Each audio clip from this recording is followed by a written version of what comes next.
Just ask you a few more questions. Let's go over the size of your son. You said he's a very small. 110 pounds. He's 100. He's only 110 pounds, and he's just really skinny, and he's 5'7". Okay, was he And on? then, Was you said had he been drinking that night? yeah, he's been drinking that night. Okay, so he had been drinking and he was misbehaving at home, but outside Yeah, of that, he hadn't done anything else. no, Okay, did he have any weapons when he left the house? If you no. know. Okay, do you have you talked to him since he's been arrested? I've talked to him. Yes, And what does he say happened? Tell me what his version he of the story is. he said he said I will admit to the burglary, but I have never assaulted an officer. Um, um, What burglary were they talking about? it's just a little daycare, and they're charging him for commercial burglary, and Okay, but this is where I how does the burglary tie into the events at your house? Was this a separate matter? this is not even tied to it. But I called 911. I called them in between 7:30 and 8, and nobody showed up. He took off, and 15 minutes went by, and I went to look for him in my car, but I just saw what was down the street. But Mm-hmm. I didn't know what was going on, so I just went that way, and then I went to his friend to ask if he was there, and his friend said no, he didn't show up over here. So I come back, and I drive by again, and he was really drunk, and I thought he was really hit by a car. If a person's that drunk, I mean, he would get hit by a car. I mean, Oh, okay. look at the Here's what I'm trying to find out. I want to make sure that your son didn't commit a burglary between the time that he left your house and the time that the police found him. If it was the burglary something that happened a few weeks ago or something that they accused him of. No, the burglary happened in between when he left the house and the beating.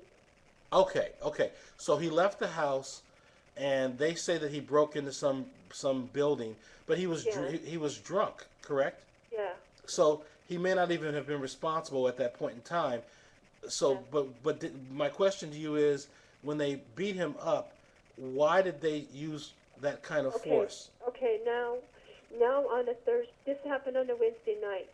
He's already in custody. He's still in the hospital. Okay, in between that, and and no, they're not even explaining to me what was really going on at that time, that night. Mm-hmm. But the same, where I see my son getting beaten up, there was an apartment right across the street. So my other son, we walked over there, and we started knocking on neighbors' door what they've seen, what they have seen, what if they have seen anything, what happened to my son. And what did they And tell you? um, I came across two, two, two witnesses, and they were on the balcony the night when they're just having a smoke outside, and they saw what happened. So that there was a young man walking. He's kind of walking in a fast pace, and he was just walking. And there was three motorcycle police officers pulled him over, and they told him to get your hand up behind your back. So which he did behind his back. He put his head behind his hand behind his head, and the way they described it is they slammed the young man so hard they heard something crack. They hit him on the pavement, and that's when they started beating him up. And the young man did not have no weapon. He wasn't carrying nothing. He was just walking. Hold it. Let me stop you there. These are witnesses that What live they saw. in an apartment complex near where the incident took place? Yeah, across the street from where the incident happened. Okay. And they witnessed the officers approach your son. Yeah, And they told you that your son didn't put up any resistance, but that the yeah, police slammed him face down yeah. to the concrete where his something cracked. And then I don't know if there was four officers starting beating him. It just said it took a minute, and and they're just saying that poor young man. I said that young man is my son. I go, Now hold on. Let me ask you a few more questions. They didn't know anything about your son or whether no, he was involved in a burglary or anything else. no. All They they just knew, saw a young man walking fast. he was just walking at a normal speed. He's just walking. Okay, so they saw your son walking, and they Uh-huh. saw the police approach him, correct? Yeah. All right, Yeah. now let me make sure because this is the most important part. Police officers are legally authorized to use force under certain circumstances.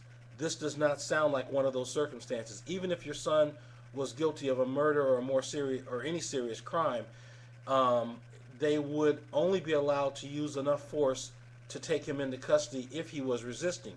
If he was Yeah. not resisting, they had no right to use any force other than handcuffing him. So my question is this: the witnesses that saw what happened, let's go through it very directly because I want to make sure we get this right. They told you that when the police approached your son, he wasn't resisting or fighting back or doing He was anything. willing. See, the way they're explaining, he was willing to. They told him to put your hand behind your back, and said that there was like an officer charged at him so hard, and and the officer broke his arm. Okay, I mean, your son's arm was broken? no. Oh, the My son says that the way my son said to his mom in the report, the officer hit me so hard, the officer broke his own arm, and they're trying to charge me for uh, assault on a police officer. So the officer broke his arm punching your by son hitting him. by hitting him. Yeah. Okay, now let's go over what the witnesses told you. They said that your son wasn't fighting back, that he was cooperating, and that the Yep. police just got out of the cars and started beating him up? Yeah. Okay, that's what I need to know. Now, in terms of how much they saw and what they saw, did they see the entire beating, part of it? Yeah. They saw the whole thing? Yeah. Okay. Are they willing to come forward and go on the record? Yeah. There's two of them, and one didn't want it because he says, I know how these police officers work. They will turn every word and everything against, what you're saying. So his name is Wally Mills. Okay. Okay. All right. So these folks who witnessed what happened are willing to come forward, but they're Yeah. concerned about their own safety. Yeah. Okay. All right. Well, I'd like to talk. Did you get names of the folks? Yeah. Wally Mills and Dave Russell. Okay. Oh, And their number, they gave us a phone number, and their phone number is 505-340-8562. 505-360-8562. Mm-hmm. 340 Mm-hmm. 8562. Okay, got it. All right. I'm going to contact. Would you mind if I contacted them and talked to them about what happened? Yeah. Okay. Anything will help. I mean, we're trying, just like I said, my ex-husband's trying to get hold of, for me, I'm trying to get hold of a women's organization, something, against police officers, what they're doing. Okay. And I go, Okay. Well, hold on. Let me just do this.